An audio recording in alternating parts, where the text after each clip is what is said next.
Good morning, fellow humans. Good morning, good people. Today is November 30th, the last day of the year. Tomorrow we wake up, it's December, Christmas season all over again. And after today, I have 24 more days to 365 straight days doing Peloton bicycle, doing the bike part, plus the stretching, the arms and light weights, the yoga, the meditation, etc. So almost starting tomorrow, countdown to 1 year, less than a month. Well, in the month of December. But here we are, November 30th, 2024.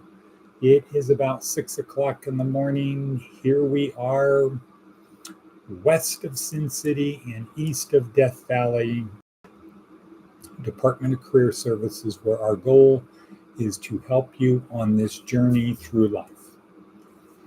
We believe we don't believe there's good evidence. There is good evidence to support the idea that we have a transcendent soul, that this is not all there is, that it's not fundamentally we're born, a whole bunch of stuff happens, and then we die. But that is a choice to believe. There's compelling evidence that we have transcendent souls and that there is something after this, and that what that something is a directly related to what we do here. In other words, there's purpose for being here. It's not just randomness and then we go off to someplace else. It's like the someplace else is directly related to the journey. The destination relates to the journey. So if you want to go west from here, eventually you'll hit the Pacific Ocean, but there's a lot of different places on the Pacific Ocean. Some are better than others.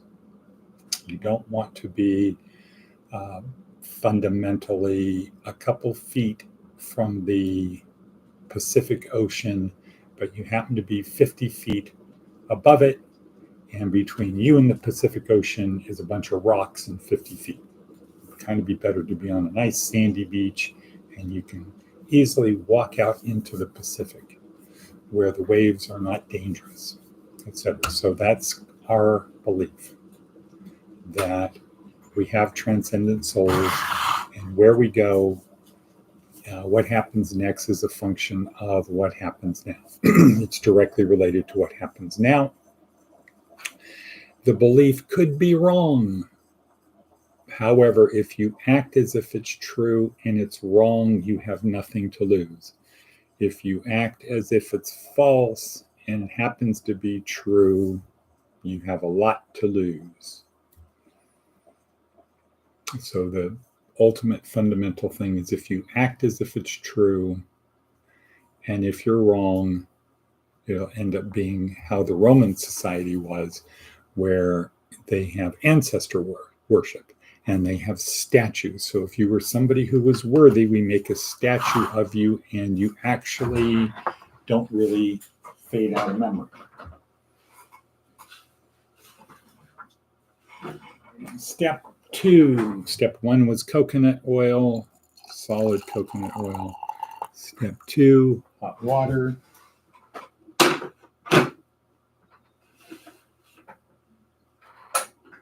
Step 3, coffee,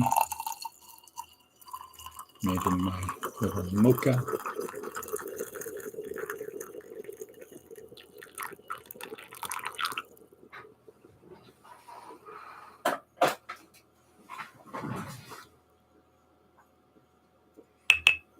I take my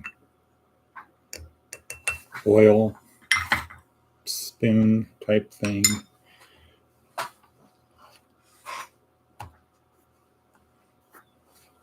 Okay, so that is how we act. Good morning, what a baby. Cat's here. What cat? Catman Joe? Catman Joe? Buenos dias. Mullet equals no. Code Not yes. Mullet equals no. However, since I've seen what the new mullets look like, perhaps, if it's one of those, be interesting to see what Edward's mullet looks like. So where is you today? Fort Liberty, near Fort Liberty. Where are you at, as they say? Who is they? Those unknown people who roam the world. Richmond, okay. Virginia, not Moginia, less Virginia. Virginia, Virginia. Okay, cool. So I'm going to have my coconut oil dissolved coffee. No, just kidding. All right, so what is our themo-memo of today? I'm about to go to B-Fast with my friend Dave Johnson. Dave Johnson, never heard of him. Our themo-memo is what? The still small voice within. Okay, I'm going to talk about that in a short while. However, right now we're going to finish our introduction. So our goal is to help our students and other interested people on their journey through this life, centered around a transcendent soul. I think Catman Joe can see the peloton in the back. So I've already done 15 minutes of full body stretch and 10 minutes of yoga. Yoga, not yogut. Not, well, it is yoga, but it's yoga. So how do we do it? How do we help our people? Well, we help in a couple fundamental ways. One, the most important thing is the worksheet. See down below while you're there, share, subscribe, like, thumbs up. The worksheet has the experts divided into 4 basic areas. Physical, which is fitness and health. You need to have a physically fit body so you can locomote through the world. So you can get your brain to other places and do things to do some prestidigitation. Fitness and health. So physical, mental, ABC. A always B, C, learning. ABC, always be learning. Always be learning. Some people might say always be cobbling. No, always be learning. ABC, always be learning. Emotional. This is the downfall of most people. They can't control their emotions. They let other people control their emotions. So what we say here is if you can't control your emotions, that's okay. Don't worry, because somebody else probably will. Somebody else will, and they'll probably take you out of the game. Unless you're Forrest Gump. And the 4th part is the spiritual. So our worksheet focuses on physical, mental, emotional, spiritual, 4 legs of the table. And if you want to have a table and stack a lot of things on it, maximize the space of the table, you need 4 solidly attached legs. It doesn't really do well if you have 4 solid legs, but the top of the table is just resting on the legs. That's called a wobbly table, right? And then what happens? Bonk, one leg goes out, top of the table falls, all of the stuff on it goes down. Now you have to rebuild, restack. So have a solid foundation, a solid physical, a solid mental, a solid emotional, and a solid spiritual. Good morning, memento mori. Those 4 solid legs to the table, right? And on weekends, we call it G.school because we solely try to focus on the spiritual, which comes back to our themo-memo, the still small voice within. Who said that? Elijah. Now, we don't really go with the Old Testament because what's the point? Once Jesus comes and says, here's what I need you to do, if you just do what he said, you're going to be okay. However, However, what? However, the Old Testament does serve as to illustrate the attempts that God made to make things happen through prophets and other spotlighted people like David. And one of the things to draw out was the still small voice within, the still small voice within. And unfortunately, and this again is why our program, disclaimer, our program is designed for people who do not feel they're saved, people who are not saved or not successful. All are welcome, but it's not directed at people who are already saved. GTG, gotta go. GTA, GTO. Okay, so it's designed for people who are not successful, not saved. Or as Jesus said, you have to be like children to get into the kingdom of heaven. If you think you already know, you don't know. But if you think you already know here, okay, this is not for you. This is for the people who don't know. So, for the people who do know, you got to account for the control group, because what you say, yeah, that's the Holy Spirit. What is it in the people who are not believers? Is it still the Holy Spirit in people who are Buddhist, atheist, Hindu, Muslim, Islam, Jews? What is that still small voice within? So if you're a Christian, I was going to say Protestant, but if you're a Christian, you feel that still small voice is the Holy Spirit. Well, are you saying other people that are not Christians don't have that still small voice? Are you saying it's the Holy Spirit? Are you saying it's some other spirit? What are you saying it is? Because can it actually be different things in different people? Moran Cerf, or CERN, neuroscientists, says we have many voices in our head. And they've done tests on this. Many voices in our head, and we typically listen to the last one we've heard. Good morning, Diana. We typically listen to the last one we heard. And so that explains the still small voice that everyone has. If you're a Protestant, especially Protestant, Christian, or Mormon, that still small voice is the Holy Spirit.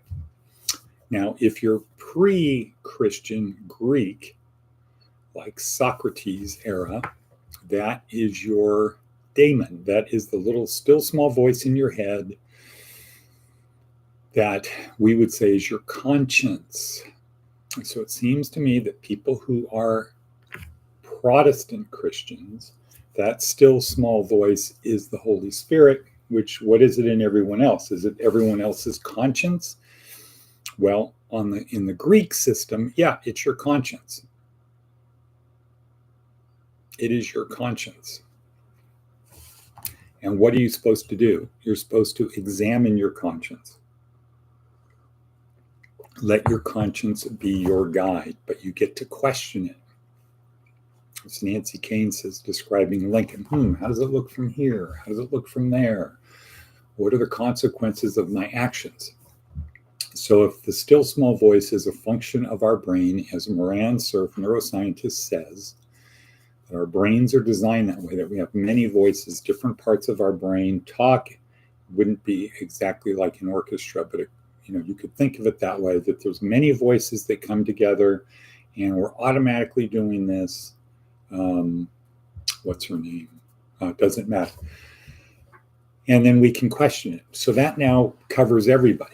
If you're a Christian and it's the Holy Spirit talking, what is the still small voice in everyone else's brain? They don't have one. It's Satan. It's an evil spirit. Well, tough row to hoe. That's a tough row to hoe, to say that Christians' brains have the Holy Spirit indwelling in them, telling them what to do. And when you look at how the lives of people who are Christians, who say they just do what the Holy Spirit says, versus non-Christians who follow their conscience, there is no evidence that the Holy Spirit leads people to a better life than people who have a conscience. If you're highly educated and the Holy Spirit is telling you what to do versus you're highly educated and your conscience is telling you what to do, no difference. If you are a gutter snipe and the Holy Spirit is telling you what to do, and you're a gutter snipe and you're not a Christian, and it's just this voice in your head, no difference. How do we know that? Because if there was a difference, everybody would go to the thing that would lead to a better life, to more success, especially if it was easier. What's the problem with the belief that it's the Holy Spirit telling you what to do versus your conscience? Well, if it's your conscience, you're always advised, question your conscience, examine your conscience. You could have a mistake in your conscience. It's just the thing that you program, kind of like a subconscious machine, conscious, not conscience. So it's like a subconscious thing that's guiding you towards the better path. And it'd be sort of like your reticular activating system, or part not like it, utilizing it, say. So if it's your conscience, if you have a good conscience, it's highly tuned, it's efficient, it's guided towards doing what's right, it will take you there. You don't have to consciously choose to follow it. If you have a good conscience, you will non-consciously follow that path. But we are directed to constantly examine our conscience because new things constantly arise. What are we not supposed to do if we're Christians? We're not supposed to question the Holy Spirit. Right, because it's God is the still small voice whispering within. So if it is your conscience, if it is the Holy Spirit, you don't question it. So you go down this path, I'm just doing what the Holy Spirit told me to do, and you don't question it. If you're a non-Christian, right, or if you're a Christian and you believe you have a conscience, you don't feel it's the Holy Spirit telling you what to do, that we have free will. Well, you do have free will. The Holy Spirit's telling you what to do, but you can still not do it. Yeah, but that would be kind of stupid, right? If somebody actually had faith, not pretending they have faith, not 90% of the time, if you actually had faith, whatever the Holy Spirit told you to do, you would do, because the Holy Spirit isn't going to try to trick you or test you or anything like that. Unfortunately, in the history of the world, it doesn't really work out that the Holy Spirit enables you to do things on a level that's beyond your ability to do things.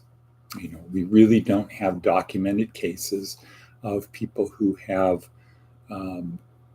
never experienced a quantum mechanics all of a sudden being able to write. Now, I know somebody's going to say, yeah, there's this one guy, man. Well, probably not spontaneous transfer of knowledge from the Holy Spirit to the person. We do have people who today we see as on the spectrum, right? And they're amazing what they can learn. But then we look in their brain and it's, oh, wow, gosh, this person's brain is just incredibly good at taking that knowledge, that information out there, storing it, being able to process it and come up with something a little bit different. But it's because they're autistic, not because there's an invisible man in the sky whispering in their ear, giving them information. Heresy, heresy, I can hear it already. I hear it. That's that small voice, heresy, right? Memento mori, heresy. How dare you say it's not the Holy Spirit? Well, I'm just using logic and reason, because if it's the Holy Spirit, what's the voice in everyone else's brain? What are they hearing? Is it their conscience? Is it Moran Cerf says that that's what our brain does? We have many voices in our brain. And there's a lot of tests that have now been done to show that 1 to 2 seconds before we have a thought, we already have that in our brain. And these are things they did with people who had their skulls open, their brain was exposed for something else. They put electrodes on there. They are having them watch a movie and to try to find out what is that neuron, what's inside of that neuron. So they have them watch a whole bunch of stuff to see when the neuron fires. And then other tests, putting things on your brain, on your skull, and it's pretty well documented now that we have thoughts. Thoughts occur in our brain before we are aware of those thoughts. We are not just speaking as the word pops into our brain. The sentence, the things we're going to talk about, we're non-consciously already having that. We can't really function if we have to think of the word as we're saying it. We have to think of the word before we say it. Anyway, time is racing. We're at the end. I don't know if Memento Mori is still here. If you are still here, Memento Mori, how about sending me a text following up your text from yesterday evening? Where'd my phone go? All right. Who's the person who stole my phone? Must be over by Peloton. Okay, we've gone way over our time. The still small voice within. Ponder that for today. Is it your conscience and you should examine it, make sure it's guiding you in the right direction? Or is it the Holy Spirit and you should just blindly follow it because it's the voice of God telling you what to do? Should we question it? Should we do this? Or should we just blindly follow it? And if it is the Holy Spirit, well, what's the voice in everyone else's head? Bingo, bango. To be continued tomorrow, but we'll make it shorter. Peace out.